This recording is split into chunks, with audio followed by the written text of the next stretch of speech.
It sucks to suck as a financial advisor. I mean, it really sucks. And trust me, I know it sucks to not have any income. It sucks to have prospects tell you no. It sucks to not be sure what you're going to say to clients. And finally, it sucks to be broke. And again, I know I spent the first 5 years of my career absolutely sucking as a financial advisor. And then I learned these 5 lessons, including number 5, that's going to make all of the difference in your practice. And I turned my practice around from literally $16,000 to more than $2 million a year in revenue.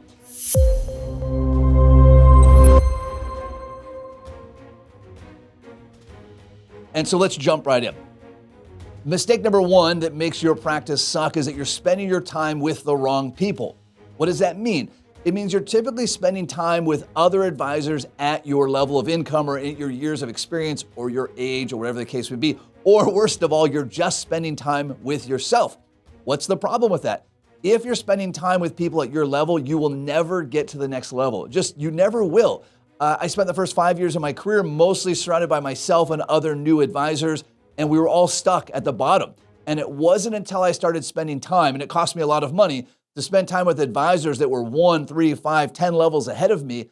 And I could say, hey, how do you handle this problem, right? How do you close this prospect? Where do you get your prospects from? How do you handle this objection? All of these things made all of the difference to me. And I still do this to this day, right? Like I said, my practice is at $2 million revenue. I'm always looking to spend my time with advisors doing 4 million, 5 million, 10 million, because I want to learn what's next. I don't need reinforcement of where I'm at already. Number 2, you don't understand taxes. Now, maybe you have a sort of a cursory knowledge or a high level knowledge of taxes. I'm talking about understanding taxes well enough that you can do tax returns yourself, not as a business line, though that's not a terrible idea. But you can look at any tax return and you can decipher it like the Rosetta Stone. You can look at it and you can know how much the client's making and where their income's coming from and what their tax strategies are. And this only comes from reading lots and lots of tax returns. It comes from preparing lots and lots of tax returns, even if you're not filing them. For example, for your own return, for your client's returns, you can go and duplicate those. You can buy TurboTax or get an Excel program and you can recreate those tax returns and start moving things. Do a Roth conversion, do a distribution, do a capital gain, and see the difference that it makes. Number 3, you talk entirely too much. I watch a lot of recordings of advisors giving presentations, the advisors I coach. I watch my own recordings. And one of the things I always do, and AI has made this much easier, is see how much time I spend talking versus the client or especially prospective clients. People do not hire you to listen to you. They hire you to listen to them. And so the more time I spend talking, the less value I'm delivering, especially if I'm waxing lyrical on things that the client or prospect doesn't understand, like investment returns or Monte Carlo analysis. I want to be focused on them and on their questions. I need to be genuinely curious, and that only comes from listening, which let's not confuse listening with sitting quietly. Listening is I'm actively engaged in trying to absorb information from them. Number 4, and this is related to number 3, is that you don't have any anchors. What do I mean by no anchors? The best advisors have a handful, 3 to 5 common phrases or expressions or teachings they always go back to. My good friend and financial advisor rock star, Micah Shalansky, he always says, cash flow is the heartbeat of retirement. Cash flow is the heartbeat of retirement. So every time he's talking to a client, he brings them back to, hey, Mr. and Mrs. Client, cash flow is the heartbeat of retirement. And this means that.